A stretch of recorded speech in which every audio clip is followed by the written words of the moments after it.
अगर आप इस वीडियो पर क्लिक कर चुके हैं तो एक बात साफ है, आप एवरेज नहीं हैं। लेकिन कड़वा सच ये है कि आपकी आदतें वह बिल्कुल एवरेज हैं। आज दुनिया में एक महामारी फैली है। नहीं, मैं किसी वायरस की बात नहीं कर रहा, मैं बात कर रहा हूं एक दिमागी बीमारी की, जिसका नाम है मीडियोक्रिटी, यानी औसत बने रहने की बीमारी। सुकरात ने कहा था, एक इंसान के लिए इससे बड़ी शर्म की बात और कोई नहीं हो सकती कि वह बूढ़ा हो जाए और कभी अपनी उस शारीरिक और मानसिक ताकत को न देख पाए जिसके लिए उसका शरीर बना था। जरा सोचिए, क्या आप अपनी जिंदगी बस गुजार रहे हैं? आज हम उस झूठ का पर्दाफाश करेंगे जो आपको बताया गया है। आज हम डेविड गोगिंस, फ्रेडरिक नीत्शे और न्यूरोसाइंस की दुनिया में जाएंगे। नमस्कार दोस्तों, मैं हूं देवेंद्र और स्वागत है आपका हमारे यूट्यूब चैनल पर। कहानी शुरू होती है डेविड गोगिंस के ऑफिस में। एक 25 साल का लड़का गोगिंस से मिलने आता है। वो गाइडेंस मांग रहा था। उसने कहा, डेविड, मैंने बहुत कोशिश की, मेरा वजन कम नहीं होता। मुझे समझ नहीं आ रहा कि मैं भविष्य में क्या करूं। कभी सोचता हूं आर्मी ज्वाइन कर लूं, कभी जिम खोलने का मन होता है, कभी बिजनेस करने का। गोगिंस ने उसे ध्यान से देखा। उनकी आंखों में वह एक्सरे विजन था जो इंसान की रूह को पढ़ लेता है। गोगिंस कहते हैं, मैंने उससे बस कुछ पर्सनल सवाल किए और 5 मिनट में मुझे सब समझ आ गया। उस लड़के की समस्या उसका वजन नहीं था, उसकी समस्या उसका करियर नहीं था। उसकी समस्या यह थी कि उसने जिंदगी में हथियार डाल दिए थे। जब भी कुछ कठिन होता वह रास्ता बदल लेता, जब भी दर्द होता वह पीछे हट जाता। उसके अंदर किसी भी चैलेंज को फेस करने का कॉन्फिडेंस ही नहीं बचा था। और इसे ही कहते हैं मीडियोक्रिटी, बस किसी तरह काम चल जाए वाली सोच। क्या यह कहानी आपको जानी पहचानी नहीं लगती? हम सब एक ऐसी दुनिया में रहना चाहते हैं जहां की हमें कोई चैलेंज ना करे। अक्सर स्टूडेंट्स को क्या कहा जाता है, बस उतना ही पढ़ लो जितने में एग्जाम पास हो जाए। बस ऐसी नौकरी ढूंढ लो जहां सुकून हो। हमने कंफर्ट को अपना भगवान बना लिया है। लेकिन यहां एक मनोवैज्ञानिक तथ्य है जिसे द फ्रॉग ब्रेन बायस कहते हैं।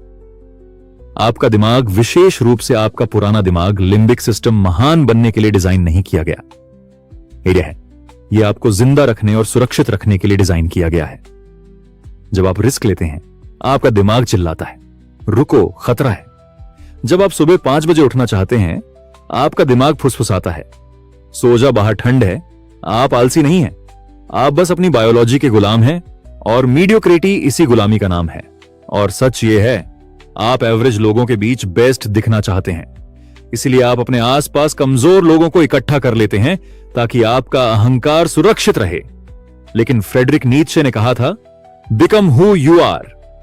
वह बनो जो तुम असल में हो, और जो तुम हो वह आराम की मखमल में नहीं बल्कि संघर्ष की आग में मिलेगा। यह सिर्फ हवाई बातें नहीं है। स्टैनफोर्ड यूनिवर्सिटी के न्यूरोसाइंटिस्ट डॉक्टर एंड्रू ह्यूबरमैन ने हाल ही में एक खोज की है। हमारे दिमाग में एक हिस्सा होता है anterior mid cingulate cortex. Research में पाया गया कि मोटे और आलसी लोगों में यह हिस्सा छोटा होता है और एथलीट्स और योद्धाओं में यह हिस्सा बड़ा होता है। मजे की बात यह है, यह हिस्सा सिर्फ तब बड़ा होता है जब आप वह काम करते हैं जो आप नहीं करना चाहते। जब आप मन मारकर जिम जाते हैं या ठंडे पानी से नहाते हैं तो यह हिस्सा फिजिकली बड़ा होता है। यही आपकी विल पावर की मसल है। यानी अगर आप संघर्ष नहीं कर रहे तो आपका दिमाग लिटरली सिकुड़ रहा है। तो फिर वह 1% लोग कौन हैं जो दुनिया बदलते हैं? क्या उनके पास कोई जादुई शक्ति है? नहीं, फर्क सिर्फ एक है, पेन टॉलरेंस, दर्द सहने की क्षमता। बहुत कम लोग हैं जो शीशे में देखकर खुद से कहते हैं, मुझे फर्क नहीं पड़ता कि यह संभव है या नहीं, मुझे मतलब है कि क्या मैं इसके लिए अपनी जान लगा सकता हूं। वे परिणाम के लिए नहीं बल्कि सेल्फ डिस्कवरी, आत्म खोज के लिए लड़ते हैं। गोगिंस कहते हैं, अगर आपको इन टॉप 1% लोगों के बीच रहना पड़े जो लगातार एक पर्वत के बाद दूसरा पर्वत नापते हैं, तो आप उनका साथ बर्दाश्त नहीं कर पाओगे। क्यों? क्योंकि उनके सामने आपका डर, आपका खोखलापन और आपकी बहानेबाजी नंगी हो जाएगी। नहीं, उनकी आग में आपका अहंकार जल जाएगा। ध्यान दीजिए, आप अंदर से खुश क्यों नहीं हैं? क्योंकि आपके करंट सेल्फ और आपके पोटेंशियल सेल्फ के बीच बहुत बड़ा अंतर आ गया है। कार्या, आप जानते हैं कि आप बेहतर कर सकते हैं, लेकिन आप कर नहीं रहे। ये जो खालीपन है, इसे भरने के लिए आप क्या करते हैं? रील्स स्क्रॉल करते हैं, जंक फूड खाते हैं, नशा करते हैं। यह सब उस दर्द को शून्य करने के तरीके हैं जो आपकी अपनी आत्मा आपको दे रही है। अब मैं आपको उस दुनिया में ले चलता हूं जिसके बारे में डेविड गोगिंस बात करते हैं। वह दुनिया जो डर के दूसरे छोर पर है, सैन डियागो की वह सरहद रात। डेविड गोगिंस ने एक पागलपन भरा फैसला लिया। बिना किसी खास ट्रेनिंग के, बिना किसी सपोर्ट क्रू के, उन्होंने 100 माइल्स यानी 160 किलोमीटर की रेस में दौड़ना शुरू किया। 24 घंटे का लक्ष्य। शुरुआत जोश में हुई। नेवी सील की ट्रेनिंग काम आई। वो दौड़ते रहे। 12 घंटों के अंदर उन्होंने किसी तरह 112 किलोमीटर पूरे कर लिए। लेकिन फिर 112 किलोमीटर के बाद शरीर ने जवाब दे दिया। गोगिंस कुर्सी पर बैठ गए। उन्होंने नीचे देखा, सफेद मोजे लाल हो चुके थे। पैरों के छालों से खून रिस रहा था। जब वह वॉशरूम गए तो देखा कि वह यूरिन नहीं बल्कि खून निकाल रहे थे। किडनी फेल हो रही थी। फेफड़ों में खून भर रहा था। हड्डियां चटकने की कगार पर थी। हर तर्क, हर लॉजिक, हर डॉक्टर यही कहता रुक जाओ वरना मर जाओगे। उनका मन चिल्ला रहा था, डेविड तुम यहां क्यों हो? तुम कितने बेवकूफ हो? बिना ट्रेनिंग के 160 किलोमीटर क्यों? यही वह पल है, यही वह खाई है जहां 99.9% लोग लौट आते हैं। गोगिंस ने अपने मन को जवाब देने की कोशिश की। मैं यह चैरिटी के लिए कर रहा हूं। मन ने कहा, बकवास, कोई भी चैरिटी के लिए अपनी जान नहीं देता। मैं लोगों को इंस्पायर करना चाहता हूं। मन ने कहा, झूठ, तुम दर्द में हो, बस करो। अगले 4 घंटे वो कुर्सी पर बैठे रहे, कांपते हुए, रोते हुए। सारे मोटिवेशनल कोट्स खत्म हो चुके थे। सारी पॉजिटिव थिंकिंग फेल हो चुकी थी। जब आप नर्क में होते हैं तो यू कैन डू इट वाले नारे काम नहीं आते। तभी उस अंधेरे सन्नाटे में डेविड के अंदर से एक आवाज आई। कोई लॉजिक नहीं, कोई बहाना नहीं, बस एक कच्चा जानवर जैसा सच, उसने खुद से कहा। Because I am one hard mother. उस एक वाक्य ने सब बदल दिया। यह कोई मोटिवेशन नहीं था, यह आइडेंटिटी शिफ्ट था। अचानक शरीर में एड्रेलिन दौड़ गया। दर्द अभी भी था, हड्डियां अभी भी टूटी थीं, लेकिन अब सहने वाला बदल चुका था। उन्होंने टेप से अपने पैरों को बांधा, खड़े हुए और चलना शुरू किया। 113 किलोमीटर, 120, 140 और उन्होंने वह रेस पूरी की। गोगिंस कहते हैं, जब रेस खत्म हुई तो मैंने उस कुर्सी पर बैठकर एक नई दुनिया देखी। मुझे समझ आया कि मेरा मन कितनी भी डरावनी तस्वीर बना ले, मैं उसे पार कर सकता हूं। यह थी द 40% रूल की खोज। जब आपका दिमाग कहता है कि आप पूरी तरह थक चुके हैं, तब दरअसल आपने अपनी क्षमता का सिर्फ 40% ही इस्तेमाल किया होता है। बाकी 60% अभी भी रिजर्व टैंक में है। फिलोसोफर मार्कस ऑरेलियस कहते थे, बाधा ही रास्ता है। The obstacle is the way. और यहां एक बहुत गहरा मनोवैज्ञानिक सिद्धांत काम करता है जिसे कहते हैं द पेन पैराडॉक्स, दर्द का विरोधाभास।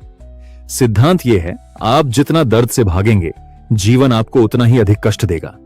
लेकिन अगर आप स्वेच्छा से दर्द को चुनते हैं तो जीवन का कष्ट आपको छू भी नहीं पाएगा, क्योंकि आपके दिमाग को रियलिटी और इमेजिनेशन में फर्क नहीं पता। जब आप खुद को बेचारा बोलते हैं तो आपके मिरर न्यूरॉन्स उस लाचारी को सच मान लेते हैं। आप अपने ही दिमाग को हिप्नोटाइज कर रहे हैं फेल होने के लिए। एक ट्रिक बताता हूं, एनिमी विजुअलाइजेशन। अपने दिमाग में एक ऐसे इंसान को इमेजिन करो जो आपसे नफरत करता है। वह चाहता है कि आप फेल हो जाओ। क्या आप उसे जीतने दोगे? कई बार प्यार से ज्यादा ताकत नफरत या जिद में होती है।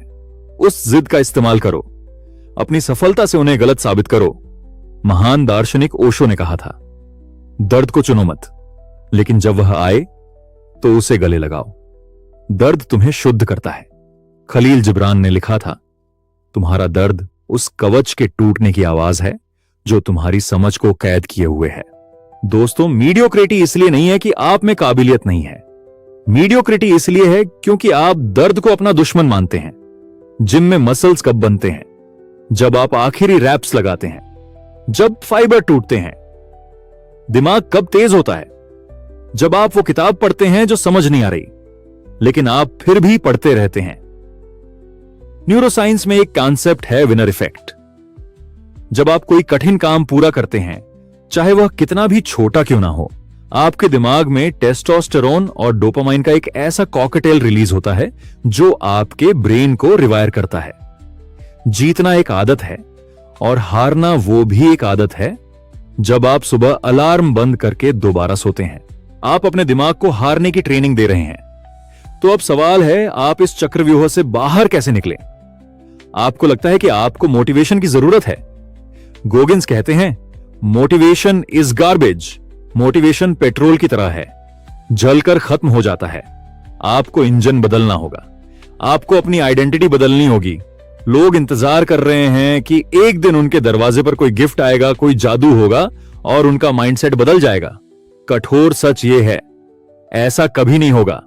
आपको संघर्ष करना पड़ेगा। आपको विजुअलाइज करना होगा सपनों को नहीं, बल्कि उस कष्ट को जो रास्ते में आएगा।